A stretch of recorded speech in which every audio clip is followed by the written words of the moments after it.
হযরতে মাইজ ইবনে মালিক নামে একজন সাহাবী জিনা করছে। আল্লাহর নবীর কাছে এসে বলছি, ইয়া রাসূলুল্লাহ কাদ জানাইতু, আমি জিনা করে ফেলেছি। আল্লাহর নবী ফালতাফাতা, অন্যদিকে চেহারা ফিরিয়ে নিছেন। আবার তিনি বললেন ওইদিকে ফিরে গিয়ে, ইয়া রাসূলুল্লাহ আমি জিনা করেছি। নবীজি আবার চেহারা আরেক দিকে ফিরিয়ে নিলেন। উনি আবার বললেন, ইয়া রাসূলুল্লাহ আমি জিনা করে ফেলেছি, আমাকে শাস্তি দেন, আমার উপরে হদ শরীয়তের বিধান কায়েম করেন, আমার আখিরাত পরিষ্কার করে দেন, আমার আখিরাত বরবাদ হয়ে যাবে নাই তো। আমি এখন ফয়সালা বিচার মানতে রাজি, আমার রায় এখন করে দেন। আল্লাহর নবী সাল্লাল্লাহু আলাইহি সাল্লাম তিনবারের পরে সাহাবীদেরকে বললেন, খোঁজ নাও সত্যি কিনা। খোঁজ নিয়ে দেখছে সত্যি ঘটনা। আল্লাহর নবী সাল্লাল্লাহু আলাইহি সাল্লাম বলছেন, গর্ত খনন করো। গর্ত খনন করছে। ওই সাহাবীকে গর্তের মাঝখানে কোমর পর্যন্ত দাঁড় করাইয়া বাকি সাহাবীদেরকে বলছে তাকে পাথর মেরে হত্যা করো। মুসলিম শরীফের হাদিস, একেবারে বিশুদ্ধ হাদিস।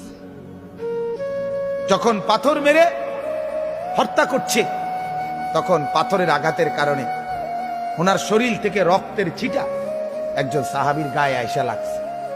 ওই সাহাবী তখন একটু বিরক্ত হয়েছে।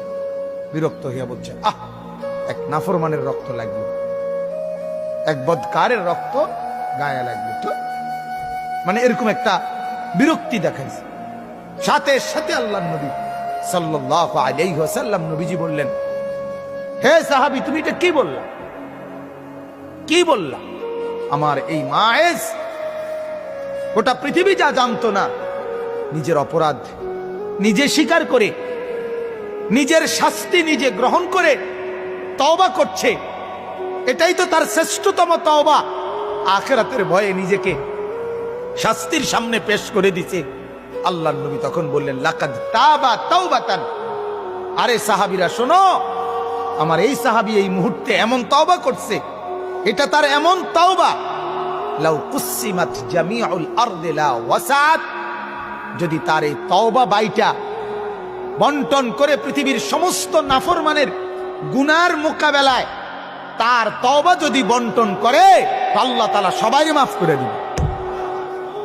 তার তওবা এত ভারী, কারণ সে তো নিজের অপরাধ নিজে কি করছে, স্বীকার করে নিছে।